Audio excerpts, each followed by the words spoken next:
Surprisingly, for many people, an avoidant attachment style, specifically dismissive avoidance, may pull away and really detach from sex and intimacy after a few months into a relationship. And there's basically one of two ways that this then goes. Either there's tremendous emotional and physical distance for the rest of the relationship, or things get back on track. And so in today's video, we are going to break down A, why this happens, B, how to approach this in a healthy way to get things back on track, to get intimacy and closeness back on track. And honestly, some of these things might really surprise you.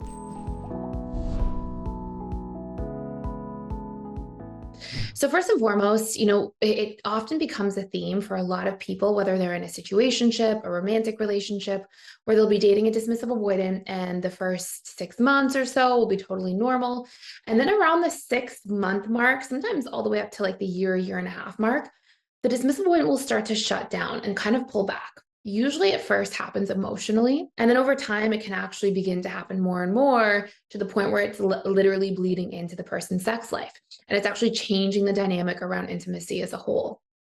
And there are a few core reasons why this takes place. And oftentimes I'll see the partner of a dismissive avoidant, because of the way they personalize that, which, like, of course, you're a human being. It's very easy to personalize that. Like, oh, is it me? What's wrong with me that this is happening? What did I do?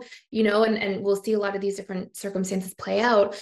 But the reality is, often when you're taking it personally, then what ends up happening is the way you respond to that actually causes them to shut down more.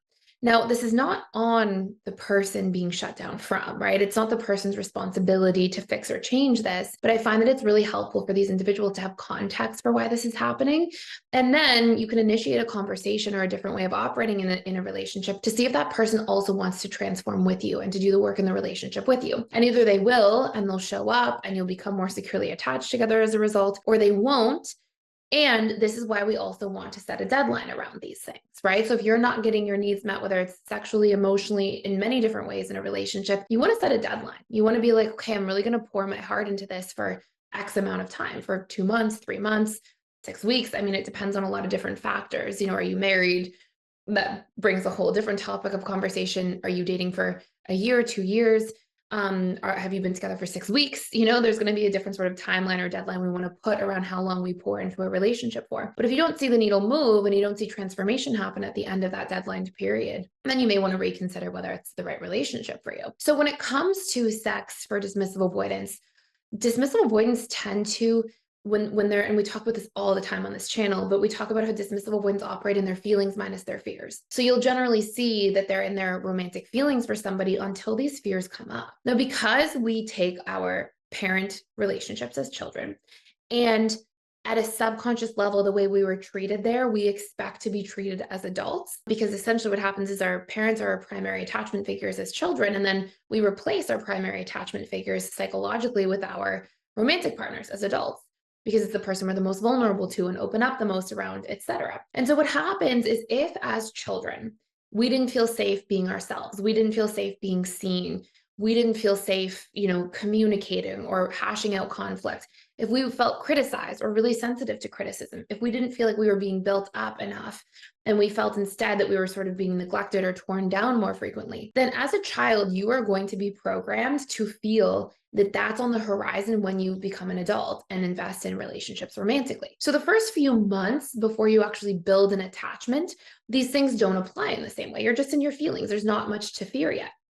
But as the relationship dynamic progresses and there's more intimacy, there's more closeness, there's more vulnerability, these vulnerable moments, these vulnerable aspects of yourself remind you of childhood. And because your subconscious mind stores everything, and then when you have these catalysts that remind you of past experiences, it surfaces old memory and emotion to the surface. This is how a trigger works, essentially. It's like something happens to you and your subconscious goes, oh, what's our experience of this? It opens its filing cabinet and all the past emotion of that triggering event floods to the surface. So, if you didn't feel safe, if you didn't feel seen, if you felt like you had to become hyper reliant and create space from your caregivers to create relief, the moment you start building that attachment-based bond as an adult, some of those things are likely to come online, especially around vulnerability, closeness, because, whether we like it or not, being a child is a vulnerable experience, right? And we're really reliant on our caregivers at that time.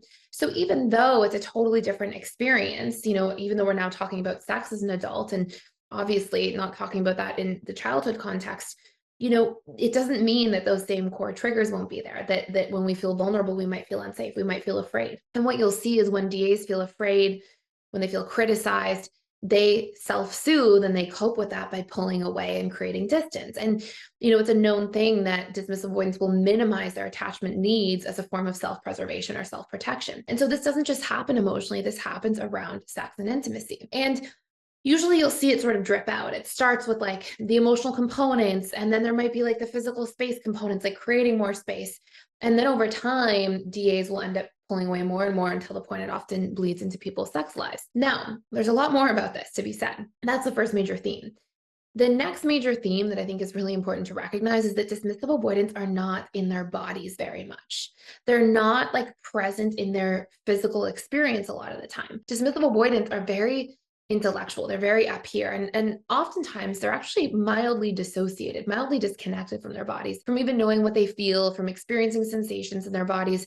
And they can really become quite, intellectualizing of not just their emotional experiences, but even their physical or sexual experiences. So if you're ever with a dismissive avoidant and they feel criticized, or they feel even if they're just criticizing themselves around sex, or if they feel a sense of pressure to perform or to show up in a certain way, oftentimes they will get so in their heads about the experience of sex that it can have an impact on their ability to be present, to enjoy the experience of having sex, to like really show up and be attuned to the person that they're having sex with as well. And so as a result of this, it can actually make the experience of sex something that feels uncomfortable or unsafe. And, if you ask the dismissive avoidant, they would never say, oh yeah, I feel unsafe around sex, or they, generally won't speak like that. But the reality is they're often in sympathetic nervous system mode. They're often uncomfortable. After working with so many clients and having these discussions with people so frequently, what I found is that when you start actually asking more and more questions to dismissive avoidance, they'll say, yeah, I am in my head a lot. Yeah, I guess now that I think about it, I'm not really in my body. I'm not really present for the experience itself. And so over time, because of their own subconscious programs, and then the way that they cope is to constantly create distance and also to sometimes flaw find, they can end up in a position with somebody where it just doesn't feel comfortable to the same degree or in the same way. And again, this tends to happen more and more the deeper the attachment bond is formed. So with all this being said, there's a couple ways of approaching this. Number one is you can communicate with the person that you're in a relationship with or sleeping with, and you can let them know that like, hey, these are some of the things that are important to me around sex. It's important to have intimacy in the relationship. I noticed that we've been pulling away from each other, and that's okay. But can we make an effort to be present, to do more things together? And the more that you can get into a position to normalize sex, and not normalize sex, normalize discussions about sex, the easier and safer it becomes to actually have intimacy, right? The more it's like comfortable and safe to just even have these discussions, the easier it will be to also proceed to have sex. Number two, the more a dismissive avoidant feels unconditionally accepted instead of judged, the more willing they will be to be vulnerable. And that includes and, has a huge impact on sex. So if a dismissive avoidant feels nitpicked, criticized, if they feel like somebody's kind of giving them a hard time or judging them in certain ways, they can withdraw dramatically. And it will have a huge, huge impact on the relationship around sex. And so it's going to be really important that there's this sense of acceptance, this sense of, hey, there's no pressure. We're just here to have an experience together. And the more that that's there, the easier it will also be. And last but not least, the more that there's actually a sense of overall safety in the relationship dynamic. And I say safety, and I know that when I say this, it sounds like, most dismissive avoidants will never tell you they feel unsafe, but they walk on eggshells in terms of like what people think about them. And if they don't think that that they're being fully accepted, or if they think that they're being shamed or criticized in any way, they won't even they'll just pull away, right? They won't even try to have that discussion or be vulnerable or hash it out. They'll often just pull away. So the more that there is a sense of not just being accepted, but actually empathize with emotionally in the dynamic, and believe it or not, this affects if you're criticizing a partner about their career, it can bleed into that they feel criticized in general, and it can bleed into the relationship to sex. So it's not like a unilateral thing. But the more that that's there as a whole, usually the better the connection will be. Now, I say this with also this, really important kind of, I guess, disclaimer, which is you shouldn't walk on eggshells, right? You should be able to practice having more open conversations, more open discussions about your likes, dislikes, your needs sexually and in multiple areas of life. You should also put yourself in a position where you're empathizing and you're accepting of your partner, but in a way where you're also being able to communicate and have acceptance and kindness and compassion as well. And this is why, earlier in the video, I mentioned the deadline, right? If you're starting to date somebody and you're seeing this, have these discussions, practice some of these skills and tools, and then set a deadline, right? If you see the needle moving, which actually in the vast majority of cases working with clients, I would see the needle move dramatically in a short period of time, then you've got your answers, right? Hey, this is a solvable problem. This is something we can break through together in a relationship. If instead you don't see that, if instead you see sort of a flat amount of growth, no shifts, no changes, no improvements, despite you really pouring in and trying to show up and kind of lead the way in this dynamic in a healthy form, then you have an answer, right? Which is that this person probably won't change. And so then you have to ask yourself, am I okay with this kind of relationship dynamic forever? And for a lot of people, the answer might be no. So that's a place you really want to get to. In a lot of cases, I see people become secure together because facilitating open conversations about needs, being able to empathize more effectively with each other's perspectives, being able to be more present, more attuned to each other. I mean, all of these are massive steps on the path to becoming secure.